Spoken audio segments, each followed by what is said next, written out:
Maintien à domicile des personnes âgées en perte d'autonomie. À travers le monde, la population est vieillissante et comme ailleurs, les personnes âgées au Québec expriment vouloir rester dans leur propre maison aussi longtemps que possible. Néanmoins, afin de pouvoir concrétiser ce désir, il faut que les professionnels en soutien à domicile puissent adéquatement évaluer les capacités fonctionnelles des personnes âgées, c'est-à-dire leur capacité à réaliser de façon autonome et sécuritaire leurs activités quotidiennes telles que se laver et se nourrir. Ceci sert à pouvoir leur offrir des services à domicile qui répondent bien à leurs besoins et à s'assurer qu'ils ne posent pas de risque à leur propre personne ou à leur communauté.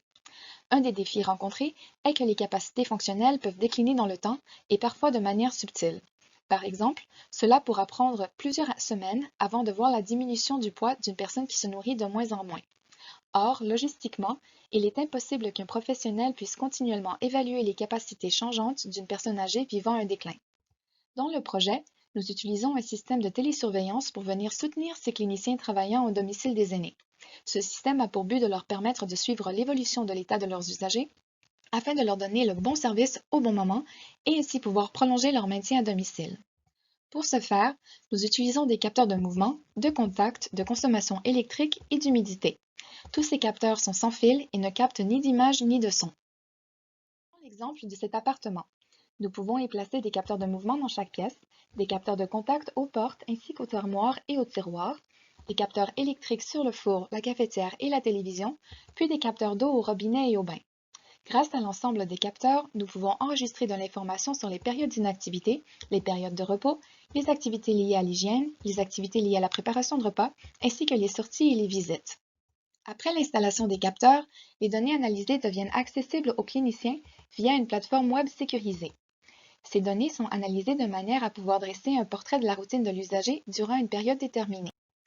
L'information affiche à quel moment durant la journée une activité a lieu le plus souvent. Plus la courbe s'approche du 100%, plus l'activité a lieu fréquemment à ce moment de la journée.